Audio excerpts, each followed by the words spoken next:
बिस्मिल्लाहिर्रहमानिर्रहीम। अस्सलाम वालेकुम डियर स्टूडेंट्स ऑफ क्लास 10। आज का जो हमारा लेक्चर होगा वो चैप्टर नंबर 14 एटमॉस्फेयर में सोर्सेज ऑफ एयर पोल्यूशन के मुतालिक है।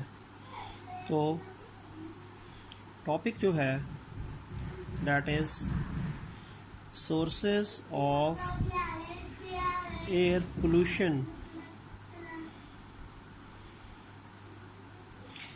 एयर पोल्यूशन जो है उसकी क्या क्या सोर्सेज हैं। अच्छा, एयर पोल्यूशन की सोर्सेज को हम दो मेन कैटेगरीज में डिवाइड कर सकते हैं।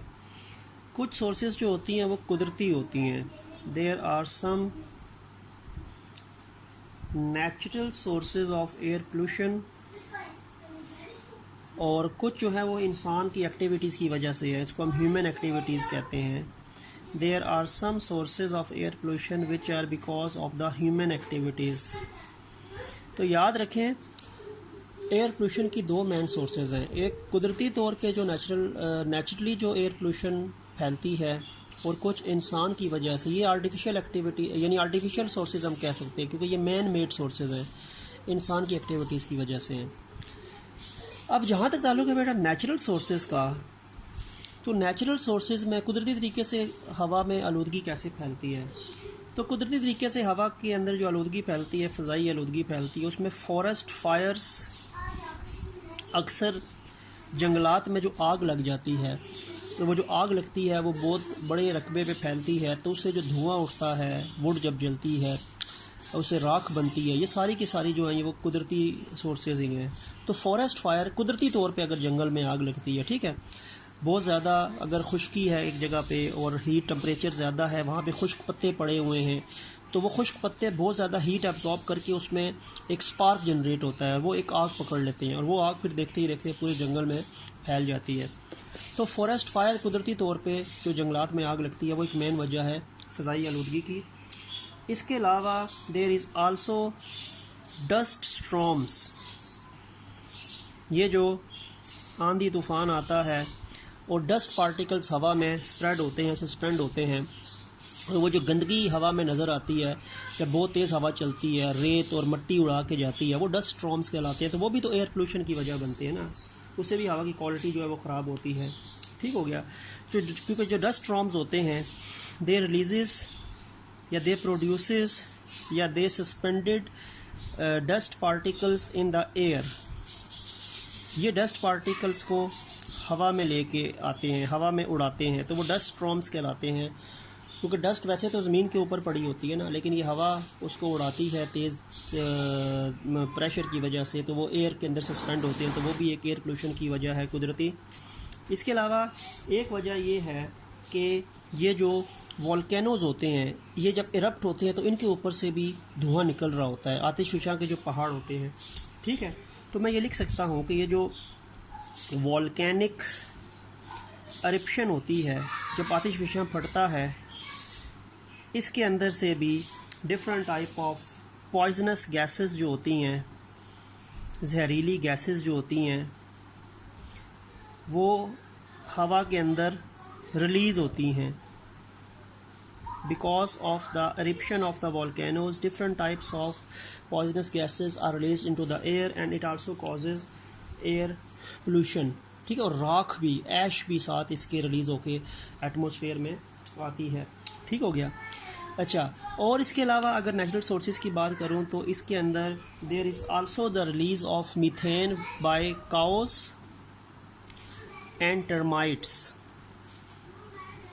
काउस एंड टर्माइट्स, टर्माइट्स दीमक को कहते हैं, काउस मवेशी जो है। अच्छा, सिर्फ काउ नहीं होगा इसमें, आप कह सकते हैं जितने भी जुगाली करने वाले एनिमल्स आ जाते हैं। ठीक है, जुगाली वाले पता है आपको कि वो जो अपने स्टोमिक में लेके जाते हैं खुराक, और स्टोमिक से फिर आहिस्ता आहिस्ता दोबारा मुंह में लाते हैं, फिर चबाते रहते हैं, उनको कहते हैं रूमिनेंट्स। तो रूमिनेंट्स जितने भी, उसमें काउस भी आ जाएंगी, गोट्स भी आ जाएंगी, बफलो भी आ जाएंगी। ठीक है, तो जितने भी रूमिनेंट्स है जुगाली करने वाले एनिमल्स हैं उनमें, और साथ टर्माइट्स में, दे आल्सो प्रोड्यूसेस मीथेन। ये मीथेन प्रोड्यूस करते हैं। अच्छा, मीथेन कैसे प्रोड्यूस करते हैं? टर्माइट और काउज जो जुगाली जब करते हैं, और जब ये जुगाली करने वाले एनिमल्स हैं, तो ये जब अपना वो जो हर्बीवोर्स हैं, प्लांट्स खाते हैं, तो ये जो घास फूस या पत्ते वगैरह खाते हैं, जब उसको अपने स्टोमिक में लेके जाते हैं तो इनके स्टोमिक के अंदर कुछ माइक्रोब्स होते हैं, माइक्रो ऑर्गेनिजम्स होते हैं, और वो जो इनके गट में या स्टोमिक में जो माइक्रो ऑर्गेनिजम्स होते हैं वो मेटाबॉलिज्म करते हैं उस प्लांट मटेरियल की जो ये खाते हैं, तो उसके बाय प्रोडक्ट के नतीजे में मीथेन प्रोड्यूस होती है, वो मीथेन फिर रिलीज होती है इनकी बॉडी से। टर्माइट्स के अंदर भी कुछ ऐसा सिस्टम होता है। टर्माइट्स आपको पता है लकड़ी खाती है ना, दीमक लकड़ी खाती है, लकड़ी वुड है, प्लांट मटेरियल है, और इस टर्माइट का जो वो स्टोमिक होता है, गट जिसको हम कहते हैं, उसके अंदर कुछ स्पेसिफिक माइक्रोब्स होते हैं, और माइक्रोब्स जब वो वुड डाइजेस्ट होती है तो उसकी मेटाबॉलिज्म के नतीजे में मीथेन गैस प्रोड्यूस करते हैं, वुड को डाइजेस्ट करते हैं और साथ उसके मेटाबॉलिज्म या डाइजेशन के नतीजे में मीथेन गैस प्रोड्यूस करते हैं वो माइक्रोब्स जो टर्माइट के गट में होते हैं। तो ये भी मीथेन प्रोड्यूस करती है, ये भी मीथेन प्रोड्यूस करती है। तो मीथेन भी एक ग्रीन हाउस इफेक्ट की कॉज करती है, ग्लोबल वार्मिंग कॉज करती है, ठीक है। And there is another natural source जिसको हम कह सकते हैं कि एटमॉस्फेयर के अंदर हवा में ये जो नाइट्रोजन और ऑक्सीजन गैसेज होती हैं, ये हवा में नाइट्रोजन ऑक्सीजन गैसेज मौजूद होती हैं, लेकिन जब अक्सर वो जो आंधी तूफान होता है, बिजली चमकती है, इलेक्ट्रिक डिस्चार्ज जब होता है, तो इलेक्ट्रिक डिस्चार्ज के नतीजे में हवा में मौजूद ये जो दो गैसेज हैं ये मिलकर नाइट्रिक ऑक्साइड बनाती हैं 2NO, और ये फिर नाइट्रोजन डाइऑक्साइड और फिर नाइट्रिक एसिड बनेगा। तो एयर के अंदर भी, हवा के अंदर वैसे नाइट्रोजन ऑक्सीजन आपस में मिलती नहीं है, लेकिन जब इलेक्ट्रिक डिस्चार्ज होता है, ठीक है, थंडर स्टॉर्म्स होते हैं, बिजली चमकती है, तो फिर ये दो गैसेस मिलके ये नाइट्रिक ऑक्साइड्स और ये फिर आगे पॉइजनस गैसेस या एयर पोल्यूटेंट्स के अंदर इनकी शुमार होता है, ठीक है। तो ये डिफरेंट आप कह सकते हैं कि नेचुरल सोर्सेज हैं एयर पोल्यूशन की। अब हम आते हैं ह्यूमन एक्टिविटीज़ पे। कुदरती मैंने आपको बता दी हैं, अब हम इंसान की एक्टिविटीज़ की वजह से जो पोल्यूशन बढ़ती है, फैलती है, उसकी बात कर लेते हैं कि एयर पोल्यूशन, लेकिन किसकी वजह से, कौन सी कॉज है? ह्यूमन एक्टिविटीज़, इंसान की एक्टिविटीज़, इंसान के जो इक़दामात होते हैं जिनकी वजह से फ़िज़ाई आलूदगी फैलती है, उनकी हम बात करते हैं। नेचुरल हमने बात कर ली है। अच्छा, ये बात आपको मैं बताता हूँ कि इंसान की एक्टिविटीज़ की वजह से पोल्यूशन फैलती है, तो इसकी मेन कॉज है ह्यूमन पॉपुलेशन का बढ़ना। इंसान की जब आबादी बढ़ती है तो उसको ज़्यादा अपने रिसोर्सेज जनरेट करने पड़ते हैं, वो इन्वायरमेंट को ख़राब करता है, हाउसिंग सोसाइटीज़ बनाता है, फैक्ट्रियाँ लगाता है, सड़कें बनाता है, हैबिटेट डिस्ट्रॉय कर देता है, नेचुरल हैबिटेट डिस्ट्रॉय करता है। और जितनी ज़्यादा गाड़ियाँ होंगी और फैक्ट्रीज़ होंगी उतनी ज़्यादा हवा में स्मोक रिलीज़ होगा और उतना ज़्यादा एयर पोल्यूशन फैलेगी। तो इंसान की एक्टिविटीज़ की बुनियादी वजह इंसान की आबादी में जो इजाफा होता है, ह्यूमन पॉपुलेशन में जो इंक्रीज़ आता है, उसकी वजह से इंसान को एक्टिविटीज़ करके ज़्यादा इंडस्ट्रीज़, ज़्यादा हाउसिंग सोसाइटीज़, ज़्यादा गाड़ियाँ रिक्वायर्ड है और उसकी वजह से पोल्यूशन जो है वो बढ़ती है, ठीक है। तो अब इसमें कौन कौन सी आ जाएंगी एयर पोल्यूशन जो इंसान की वजह से होती है? तो वो पहली बात तो ये है कि बर्निंग ऑफ फॉसिल फ्यूल्स, इंसान जो फॉसिल फ्यूल्स को बर्न करता है, फॉसिल फ्यूल को बर्न करता है, ठीक है, कोयला आ गया, पेट्रोलियम आ गया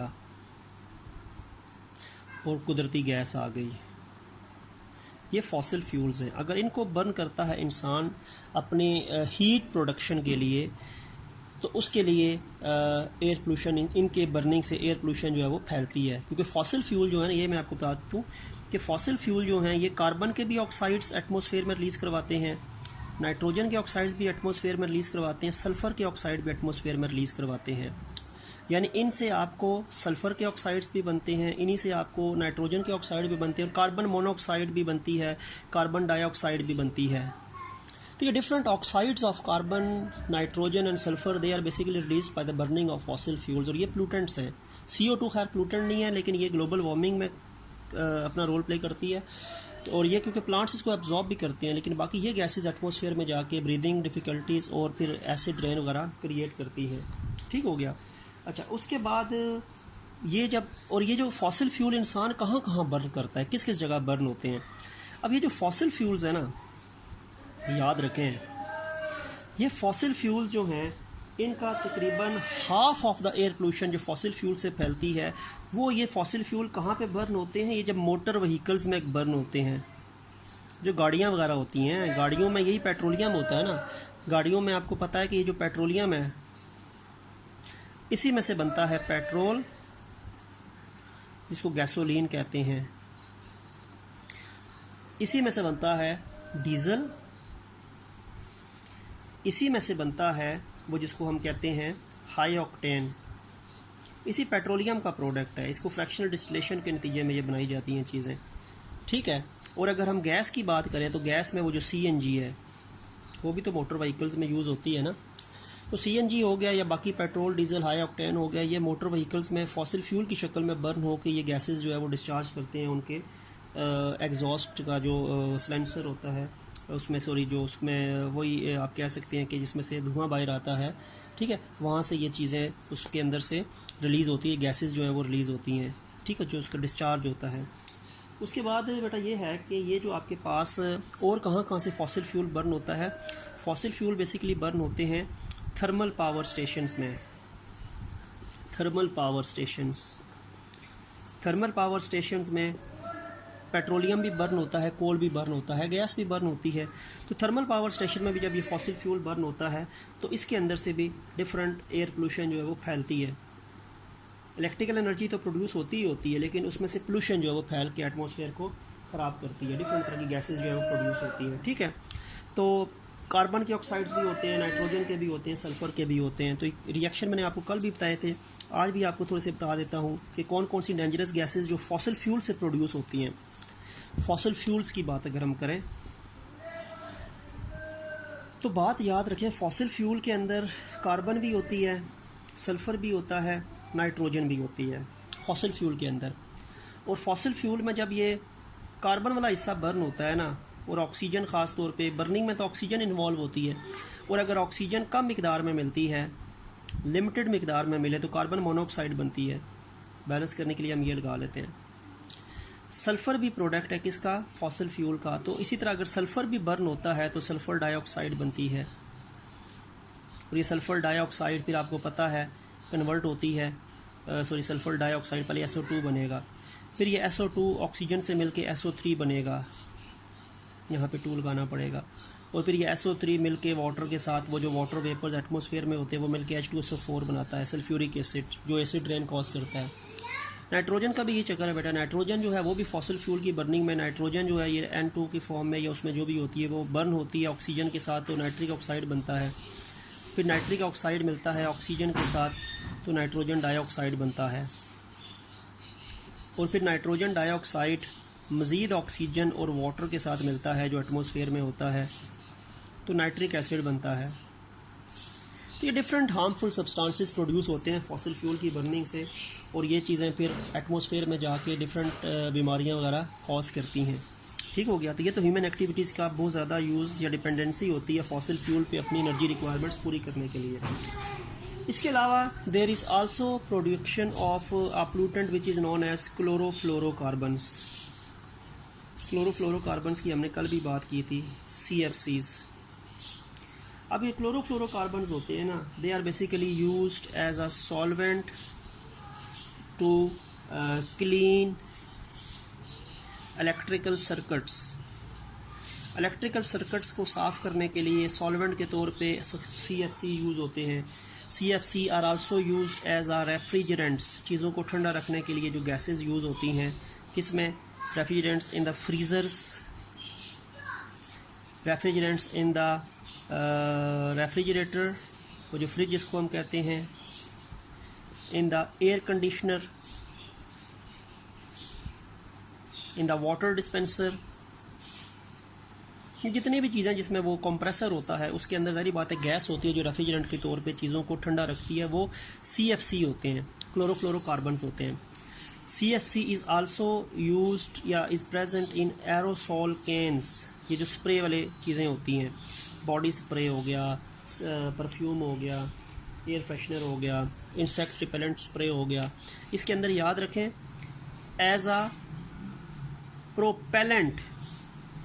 प्रोपेलेंट के तौर पे यूज़ होता है आपका CFC। अब प्रोपेलेंट देखें क्या है, मैं आपको बताता हूँ, ये आपको मैंने एरोसोल कैन बना के दिखा दिया, इसके ऊपर यहाँ पे उसका वो नोज़ल सा होता है, इसके अंदर ये होती है अच्छा, इसके अंदर आपका जो नीचे नीचे चीज़ होती है ना, जो असल आपका लिक्विड सा होता है, जो आपका लिक्विड होता है ना, जो बाहर आता है, वो तो प्रोडक्ट होता है, लेकिन उसके ऊपर एक गैस होती है।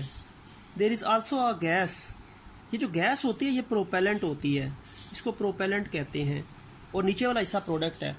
जब आप ऊपर से इसको दबाते हैं तो ये प्रोपेलेंट प्रेशर डालता है प्रोडक्ट पर, और जो प्रोडक्ट है वो इस सुराख से बाहर आता है और ये इस तरह करके बाहर वो चीज़ गिरती है। तो प्रोपेलेंट जो है, इसका प्रोडक्ट जो है वो तो प्रोडक्ट, जो चीज़ बाहर आएगी वो तो प्रोडक्ट है, लेकिन उस प्रोडक्ट को नीचे धकेलने वाली ये गैस उसमें डाली जाती है, वो CFC गैस होती है, वो प्रोपेलेंट के तौर पे एक्ट करती है, वो प्रेशर डाल के इस लिक्विड को यहाँ से बाहर डिस्चार्ज करवाती है। ठीक हो गया। तो ये आपके पास जो है ये CFC, ये भी ह्यूमन एक्टिविटीज़ की वजह से होता है, प्रोड्यूस होता है। और ये CFC जो है ये ग्लोबल वार्मिंग भी कॉज करता है, क्योंकि ये इसकी वजह से आपके अंदर जो टेम्परेचर इंक्रीज़ होता है एटमॉस्फेयर का वो भी होता है, और ये ओजोन को भी ख़त्म करता है, ओजोन डिप्लीशन करता है, ओजोन को डिस्ट्रॉय करता है, जो प्रोटेक्टिव लेयर स्ट्रेटोस्फीयर में मौजूद है। ठीक हो गया। तो और ये मैक्सिमम CFC जो होते हैं ये स्ट्रोपोस्फीयर में एज अ रिएक्टेंट नहीं होते ज़्यादा, ये ऊपर मूव करते करते जाते हैं, स्ट्रेटोस्फीयर में जाके ओजोन के साथ रिएक्ट करके उसको डिस्ट्रॉय करना शुरू कर देते हैं। ठीक है। तो ये CFC भी ह्यूमन एक्टिविटीज़ की वजह से प्रोड्यूस होने वाला एक एयर पोल्यूटेंट है। और इसके अलावा बेटा एक और चीज़ है, वो ये चीज़ है कि जो ओजोन है, ओजोन भी एयर पोल्यूटेंट है। अगर ये ओजोन एयर पोल्यूटेंट तब है, मैंने कल भी शायद आपको बताया था लास्ट लेक्चर में, ये तब एयर पोल्यूटेंट है अगर ये किस में पैदा होना शुरू हो, ट्रोपोस्फियर में। अगर ये ट्रोपोस्फियर में हो तो ये एयर पोल्यूटेंट है, और अगर ये स्ट्रेटोस्फियर में है तो ये वो है एक प्रोटेक्टिव लेयर है। ओजोन प्रोड्यूस कैसे होती है? ओजोन याद रखें कि ये O2 ऑक्सीजन गैस है जो एटमॉस्फेयर में मौजूद है। ठीक है। और ये O3 में कन्वर्ट होती है, यहाँ पे बैलेंस करें तो 3O2 या 2O3। और ये भी इलेक्ट्रिक डिस्चार्ज, एक इलेक्ट्रिक डिस्चार्ज होता है, वो O2 को O3 में कन्वर्ट करता है। There is an electric discharge that make ozone from oxygen gas.